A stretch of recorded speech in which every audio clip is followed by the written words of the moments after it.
So, I've recently experienced an important rite of passage in my creative career. You might have gone through this yourself. If you have, you'll notice the signs. You'll start asking yourself things like, what am I even doing? Do I even like this design? Is everything I make terrible? Am I falling behind? Unfortunately, this isn't the first time I've had a career crisis. I knew if I was going to figure out how to move forward in the current economy, I would have to disrupt my current style of working. I needed to push my skills and broaden my experience to get out of this creative rut. So I did what any designer worried about staying relevant would do. I promptly signed up for a beginner class in letterpress printing. Yes, okay, so this might not be the technology discussion you were expecting, but stay with me here because I have a point I'd like to make. And it's not just that working with metal type or 100-year-old machines is pretty fun. It can also be a great way to strengthen your creative muscles. In this particular class, our project was to make a card design. I had decided that I wanted to make a fun thank you card I could use for friends and acquaintances. In a typical project like this, you would start out with your goal, to make a fun and beautiful thank you card design for friends. Then you would start doing research, looking at other card designs, compiling your thoughts, and thinking about what might work well as a visual solution. You then move on to prototyping, adding in different elements to create a layout. You then start tweaking and changing every element, swapping typefaces, adding visuals, changing the colors, sizes, and textures. With each adjustment, you move closer and closer to your final thank you card design by changing each element in the computer to match what's in your head.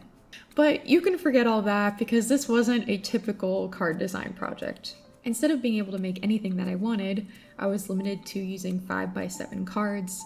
I had to write something that was at least 4 lines long. We only had black ink, and we could only use the graphics and typefaces available in that room. So after hunting through almost every wooden box in the building, I started laying out a simple thank you card.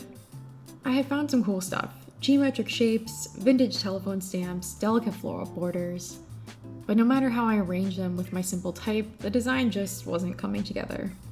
I needed some color or a different graphic, or a bolder version of the typeface I was using. I couldn't just scale up a visual element or use a smaller type size if they didn't have it on hand.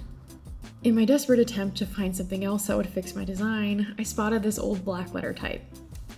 And while looking at these medieval-looking letter forms, I realized I needed to work with the constraints instead of against them. That I couldn't continue to let my original card concept drive the design. I would have to let the type in front of me dictate where this design would go. So I scrapped my first idea and started over. I worked backwards from the visual assets that I had on hand. I knew I really liked this typeface, but on the other hand, it felt really serious. I knew I couldn't do something like change the color to liven it up, so I was gonna have to figure out some other way to make it fun. And I would need to keep those constraints in mind so I could figure out what was possible to change. Working within constraints like this can feel really frustrating at first. Sometimes it feels like because computers are so fast and can create anything you want, we should just default to the computer for every project. It's faster and easier, right? But because we can move quickly, it also means we can get lost quickly. We can make hundreds of edits on a first concept to realize hours or even weeks later that it's not really solving our design problem. As we zoomed forward, we didn't stop and check where we were actually going. And this is a really tough problem to prevent if you're always on the computer. But it's a far less tough problem if you say no to the laptop occasionally to explore some vintage tech.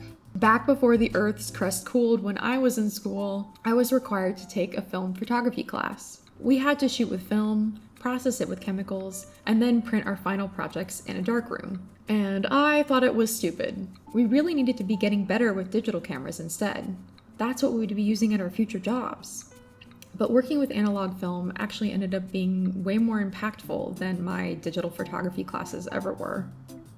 In that class, we couldn't just take as many photos as we want and just fix it in Photoshop later. It forced us to slow down. It gave us constraints. With limited shots available on each roll of film, we had to be more thoughtful about the subject matter, about the lighting, and about the composition. And in the darkroom, you had to carefully size your negatives and time exposures to get a print just right.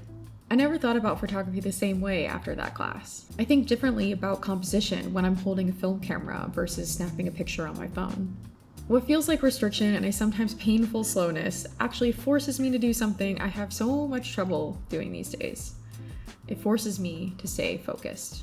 And in this letterpress class, you absolutely had to stay focused. Writing a better thank you message required thought.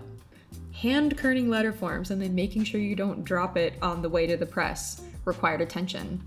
Making sure the paper is lined up and the press is properly inked means you have to stay attentive. That's literally the only way you can get a final design at the end. While I know it seems as if our design tools just made everything faster and easier, it would make our work better. We'd be able to get more work done, and therefore we would feel more accomplished. But the truth is, in order to make an effective solution, we need to think hard about the problem we're trying to solve. Old technology can change the way you think, and it can make your work better, precisely because it's slow and tedious. These constraints force you to take your time and really pay attention to what you're working on. And while that slowness at first seems like the project will take forever, playing around with something tactile and complete focus will help you come up with better solutions more quickly. But that's not the only positive outcome. Because you spent so much time working on it, getting frustrated, then fixing it, adjusting every tiny detail until it's just right, you will love the final design even more. You worked hard to create this, and because of that effort you spent, it feels more valuable. It feels precious. And while you might actually think the design I came up with here is lame, I don't feel that way. And I'm pretty sure the friends that will receive these cards over the next year will find them almost as delightful as I do. So if you're feeling stuck in your work, feeling overwhelmed by that empty, open file in front of you, move away from the endless possibilities of your laptop and trade it for extreme constraints.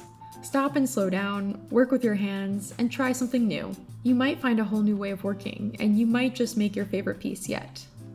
Thank you so much for watching. If you like talking and thinking about the many ways we approach creative work, please let me know your thoughts in the comments. Feel free to like and follow if you want, and I'll see you here next time. Goodbye!